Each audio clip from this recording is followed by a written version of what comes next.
Hi, everyone, and welcome. First of all, let me apologize for the crazy hair. I actually did try to style it this morning, but as most of you know, I did have my head shaved completely in the early months of this year in April, and it's growing back really weird. But big surprise, that's okay. At least it's a cool color, you know. Whoever's in charge of hair color, this is what they gave me. And it's certainly different from when I was younger and dark brown, like deep, deep, almost black dark brown, but you'd never know it. Here we are. So don't think that I'm being, what's the word I'm looking for? Like sloppy here. I kind of look like a little sloppy to me, and I don't mean to come off that way because I definitely did my hair. In fact, I've already had several meetings today, and I think maybe my hair is just really like stressed out.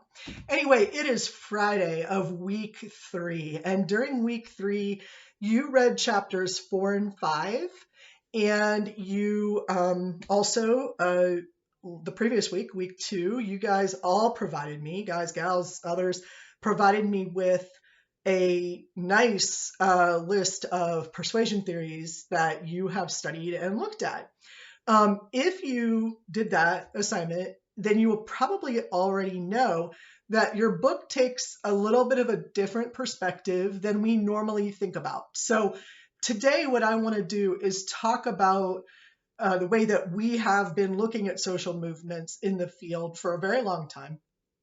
Talk about this new book and some of the newer perspectives of how we should look at social movements, maybe, and talk about where social movement studies sort of fit in the general scope of communication studies, particularly because this is the Oxford Handbook of Social Movements, which means that it's not communication field based. It does bring some people in from communication, from sociology, from political science, and so on, to help us understand social movements at from a lot of different perspectives at a lot of levels.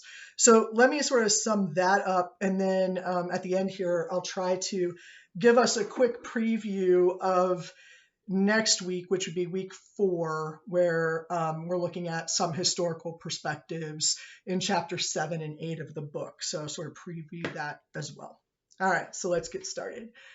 First of all, the general way that we have studied social movements in the past has been along our traditional lines of paradigms, the positivistic testing, real world experience, scientific process of studying movements doesn't really work. You can't really catch a social movement in sort of midair and study it. You can't create a fake social movement for the purpose of studying social movements. It doesn't really work that way.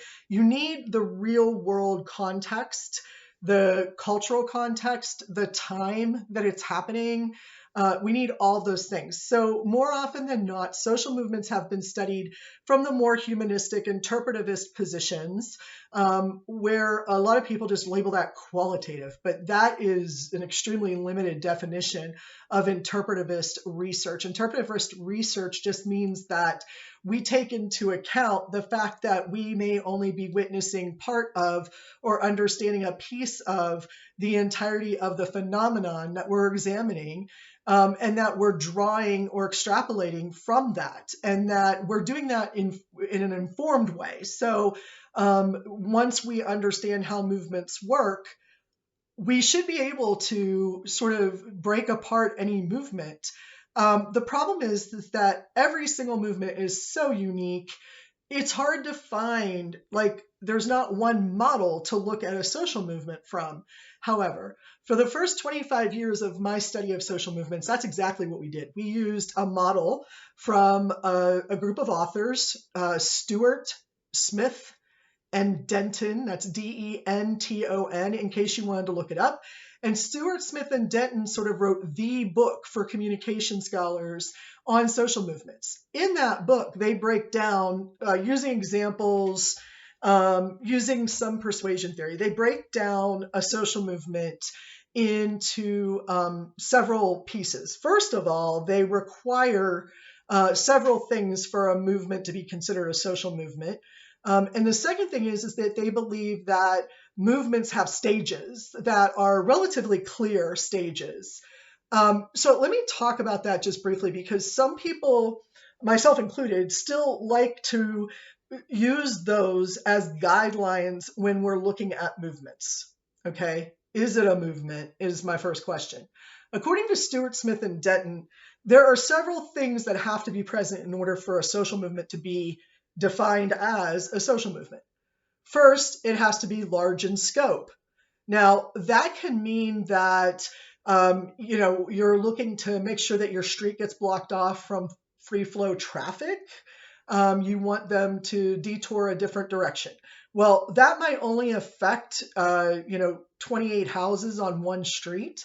And let's say that all 28 or 26 of those 28 or even half of the 28, 16, decided that they wanted to appeal to the city council to get that changed and to make it no longer a through street.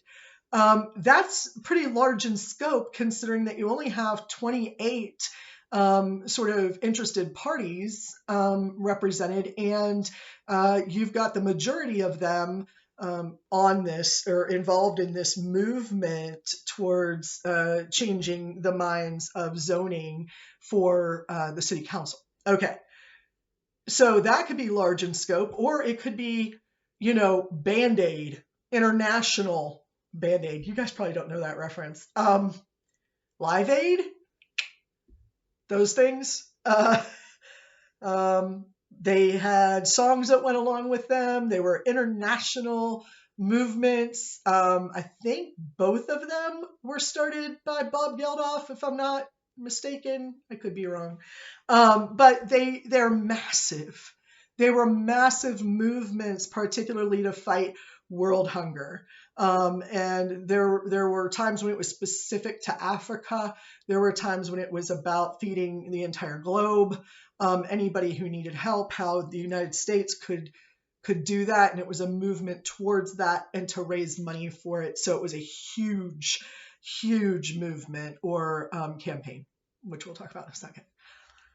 The second thing is that everybody in the movement needs to have a way to be connected. So you have to be connected. There has to be a network for everybody to be connected. Now, that doesn't mean that I talk to every single person in the movement, but that I'm able to get access to somebody who is tight in the movement, who is a big part of the movement, and that they communicate with me and I communicate with them. Even if that means that the movement is sending out a mass email once a month and I get that, that's a connection. Even if I send them $5, that's a connection. So there's an interaction between all of the people who are involved in the movement. Another thing that defines a movement is that it has some sort of opposition. Okay, so I don't think there was anybody out there saying, no, let's starve all the people in Africa. That's not the opposition I'm talking about. In this case, there were things blocking, they were mechanical, really, things blocking countries, other international entities, not just the United States, from getting food to those who needed it. There was a big farming issue going on in the United States. There were blocks by the UN. There were blocks by the countries in Africa individually. There was just a lot going on, and so there were very real barriers to achieving the goals that the social movement was attempting to achieve. So that's the opposition that it encountered. It doesn't have to necessarily be another human or group of humans. It doesn't have to be another movement. It could just be the things that are already in place, the market or laws or something like that, that a social movement might be in opposition to. Another thing that defines movements is that they occur in sort of or that they have a leadership structure, excuse me. So it may not be a super strict leadership structure, but there's definitely a leadership structure.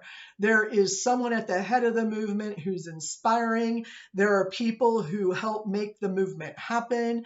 You have your communicator people, you have your action people, you have your money people. You have to have some sort of hierarchy, some sort of leadership structure in order to make sure that the movement works. Now, Stuart Smith and Denton don't just stop there and say, well, if it doesn't have opposition, it's not a social movement. But they do sort of say you have to meet all of these criteria in order for it to be a social movement. And there's one qualifier that I disagree with them on. I'm sure there's more, but the one that's a big deal to me is that they claim that social movements have to be uninstitutionalized, meaning that they are not affiliated with the institution that they're fighting against, which most of the time in our case is United States government. It's sort of a anti-government, anti-establishment idea. I've seen movements that don't necessarily can't define themselves as outside of the institution. A lot of them are attached to the institution in some way. For example, the environmental movement, particularly the clean water and clean air movements, were successful in 1973 in getting the Clean Air Act and the Clean Water Act passed. Now, I realize, again, I say this to all of my students, that it seems like it was a really, really, really long time ago, but 1973 was the year before I was born, and I may be 47 years old, but that means that these laws aren't even 50 years old yet. And when you put that in the context of the history of just the United States of America, that means that, less than 20% of the time that we've been a country have we had a guarantee of clean water and clean air. Think about that. That's how long it took. That's a long freaking time for someone to recognize that we needed clean air and clean water. And yet, so most people said, oh, well, the Clean Air and Clean Water Act were passed and the EPA was created out of that movement. Boom, it's institutionalized. There's no more environmental movement. Well, that's crazy talk. I mean, there's a lot of different things that can fall, actions that can fall under the umbrella of the environmental movement. And so to me, that one thing that Stuart Smith and Denton say, unless you're not institutionalized, you're not a movement, is to me too limiting, because we have a lot of social movements out there that are fighting for social issues that are at least partially institutionalized. Is Planned Parenthood an institution? If it is, then there's nothing there that can be a movement. So any pro-choice, pro-life, pro-family planning,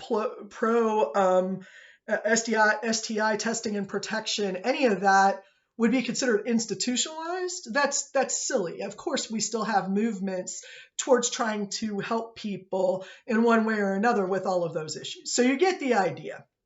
So Stuart Smith and Denton's definition of social movements is in fact dated, in the sense that, there are some tweaks to it. Now, that doesn't mean that it's a bad idea to use those as sort of guidelines for how big is it, how institutionalized is it, is this really a plebiscite movement, meaning that it's coming from the citizenship, or is this a different top-down structure? Because if it is a top-down structure, that may mean something very different from the communication strategies that are used. So the questions that Stuart Smith and Denton raise about the qualifiers for a social movement, they make sense that you would want to explore those things anyway.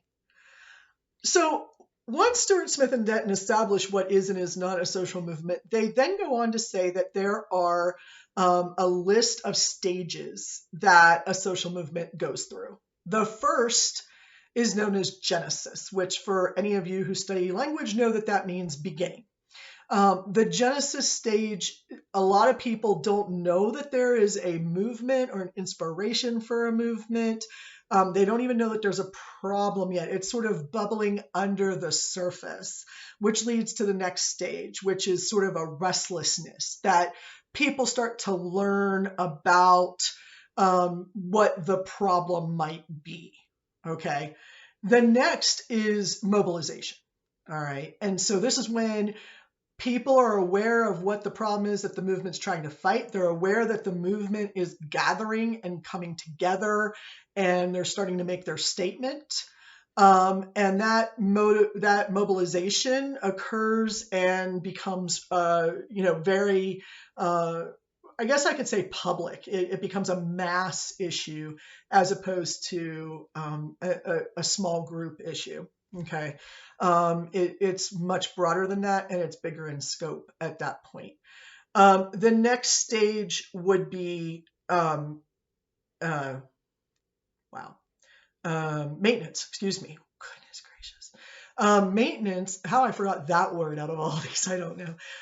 Maintenance is just what it sounds like. You're making sure that the movement keeps going, even if you have small minor victories, that people don't give up on it. That's particularly true for human rights, for environmental protections, job safety, unions, etc. And then finally, what Stuart Smith and Denton define as termination, meaning that there is an ending to the movement, which usually ends up happening because it becomes institutionalized.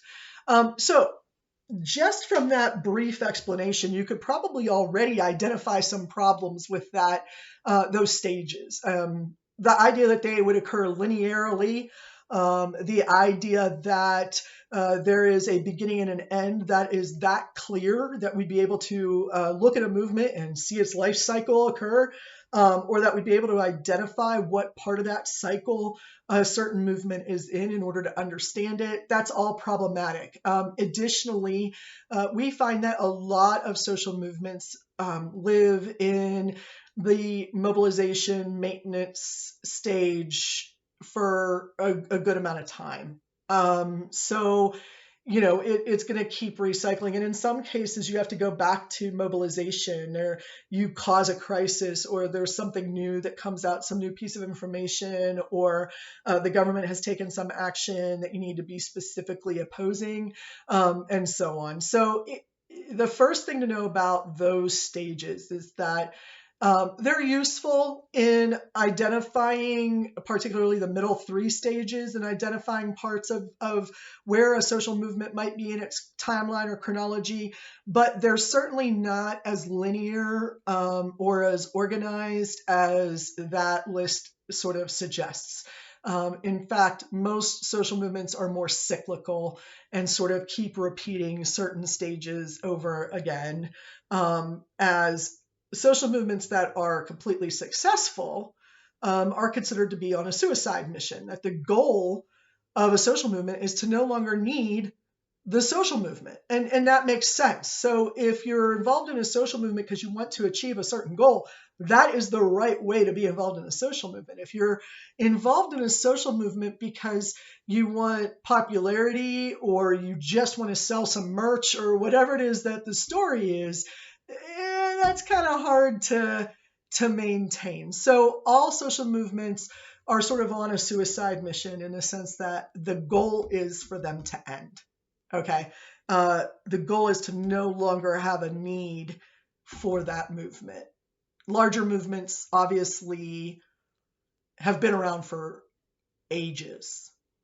The idea of giving human rights equally is a human issue that will be probably around as long as humans are around. I'm sorry to say, it's never going to be perfect. And so those smaller movements, as I'm going to call them right now, say, for example, my example of going to the city council to get a street rezoned, that sort of thing is very small, and it would be very short-lived, and either it would be successful or it wouldn't. There's no sort of middle ground or sharing part of the market here. It's either you get what you want or you don't. Some people would say that's not a movement so much as it's a campaign, because it is very limited in scope.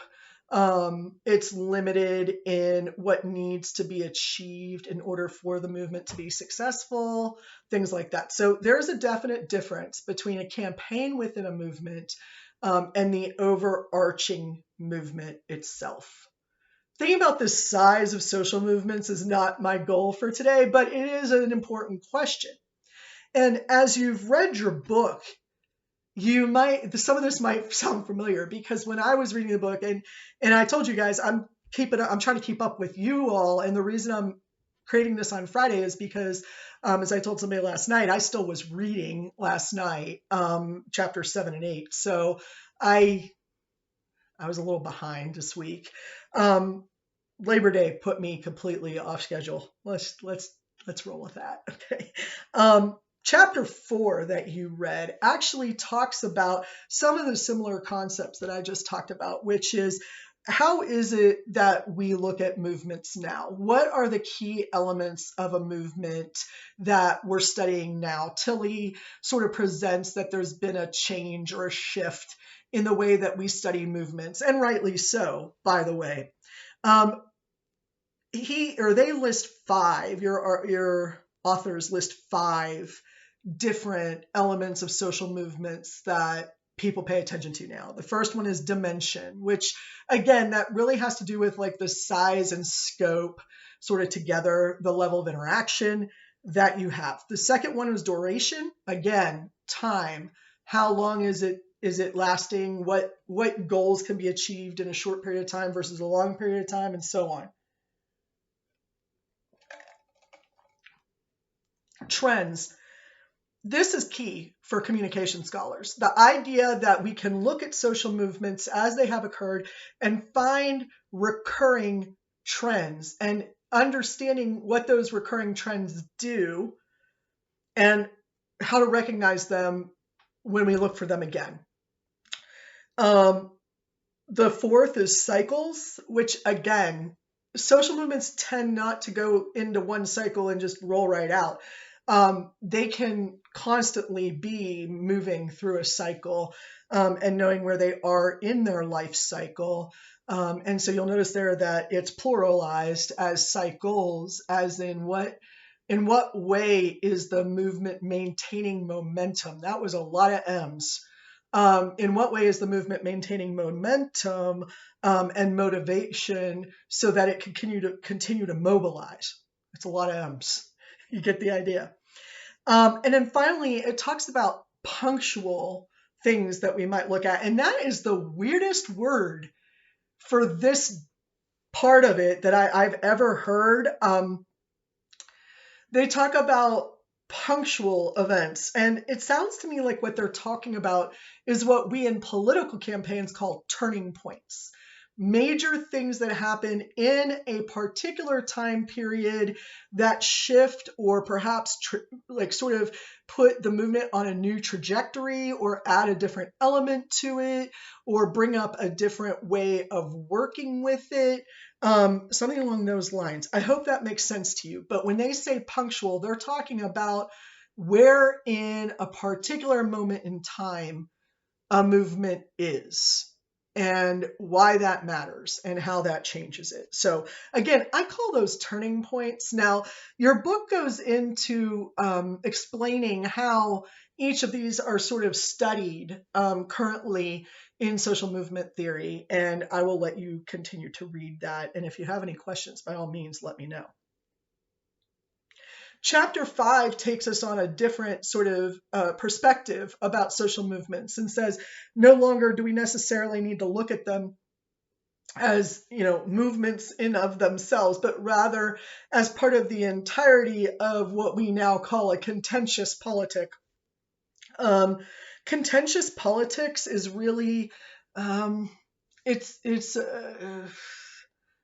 I hope you're sitting down for this. It's about making public policy about social issues when we disagree.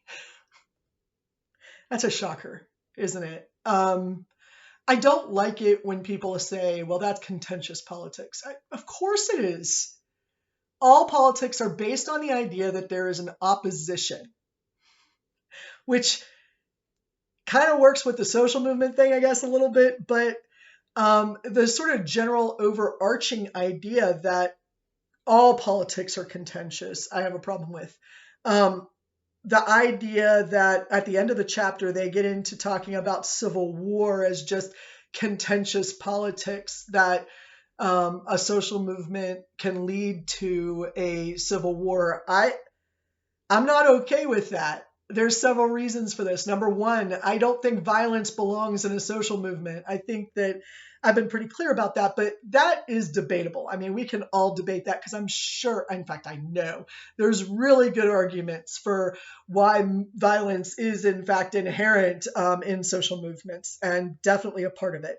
But to somehow suggest that violence is a norm in social movements sort of spits in the face of what social movements always were, which was peaceful, not requiring the conflict.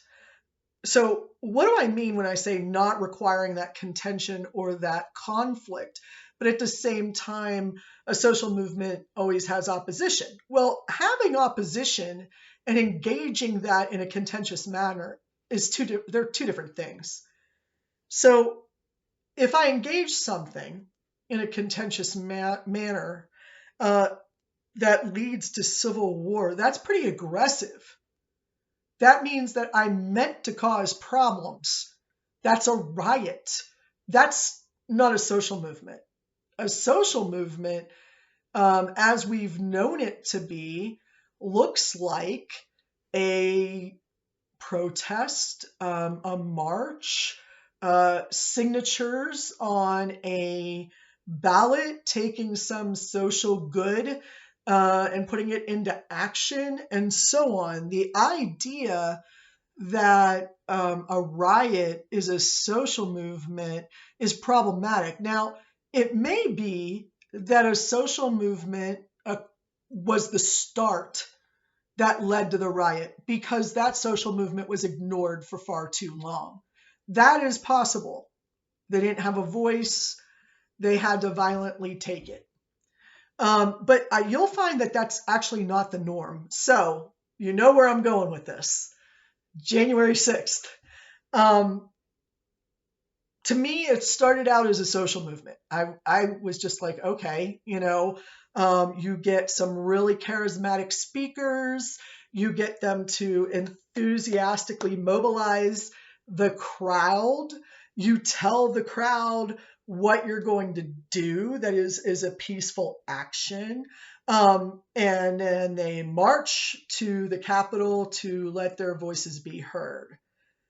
Okay, I'm with you. All the way up to that point, social movement.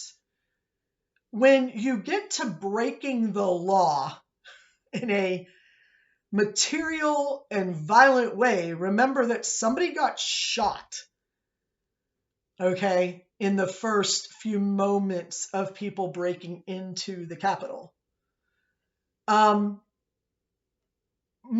question is this. If you're in Texas, I don't know about Missouri. Is it a stand your ground state? It probably is. Or castle state. In Texas, I know for a fact that if somebody comes onto your property, you can shoot them. And it's legal. Okay? Doesn't make it right, but it's legal. If you try to break in to a public building or a private home, you may get shot. That's a risk you take. When people are protesting something that the government is doing peacefully, no one should be getting shot.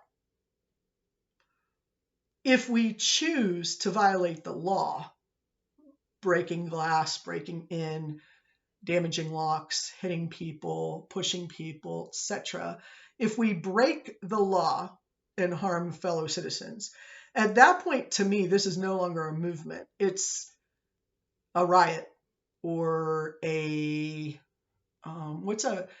looking for a less derogatory term than riot, but that still implies the violence. Some people call it an insurgence, which again, negative connotation.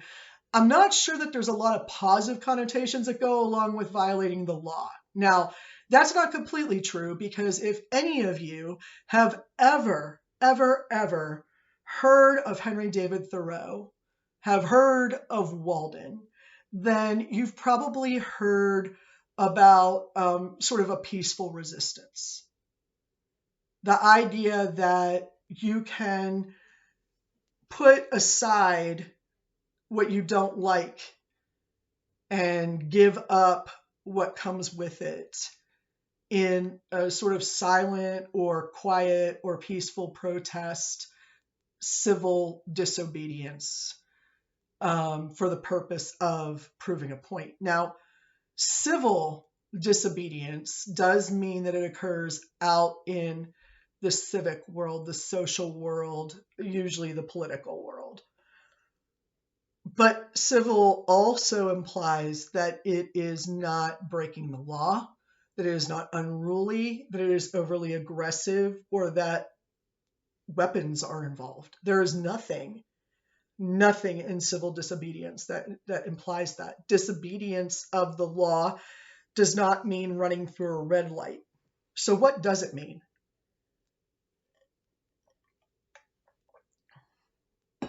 I don't know how many of you read Walden. I don't know how many of you know who Henry David Thoreau is. Henry David Thoreau, if you watch the movie, oh God, this movie is ancient, Dead Poet Society, it's ancient to you, not to me. In there, they have a quote from Henry David Thoreau. I went to the woods because I wanted to live deeply, wanted to breathe. I'm not getting this exactly right, but something to the extent of, I went to breathe in and suck all the marrow of life so that when I came to die, I did not discover that I had not lived. That's the essential of it. And in it, in Walden, he gives up everything material and social and goes out into the woods to live with nature, commune with nature, and learn about why it is that we needed to temper our progress with an understanding of the environment, that we needed to make sure that human beings could live in a habitable planet while at the same time achieving the goals that they wanted to achieve. So civil disobedience looks like that. Civil disobedience looks like someone who refuses to get out of the front seat of a bus, or to stand up. Someone who holds a march down the street, excuse me, in a place where they're supposed to do that. I don't know that holding up traffic like happened in Minneapolis, Chicago, Pittsburgh, St. Louis is quite civil disobedience, but it doesn't outright cause aggression unless somebody chooses to make it an aggression. So there are some fine lines between civil disobedience and all-out violence. It is a fine line. And apparently, according to the book, there's a pretty fine line between civil war and a social movement, which totally makes sense. Because what is the longest lasting social movement? The longest lasting protest? The longest lasting entity that exists because it was a social movement? I'm doing like the Dora the Explorer thing. I'm going to give you a chance to answer to yourself. You're absolutely right. It's the United States of America. The original Brexit. That's us. This entire country is established based on a protest against the monarchy, a protest against a specific monarchy in a lot of ways. And did it lead to a bloody war? Well, yeah, when that monarchy sent over troops to come and take us over again, yes, it did end up bloody. But it started as a movement to establish a place where people could go to be more free, to practice what religion they wanted, and to get out from underneath the thumb of a monarch who lived across an ocean. So we are a success story so far. We are a success story as the longest running social movement that established another institution, which is to say the United States of America. So, if we view social movements in that way, then we probably can look at them in terms of their dimension, duration, trends, cycles, and turning points in order to truly understand what they're trying to achieve.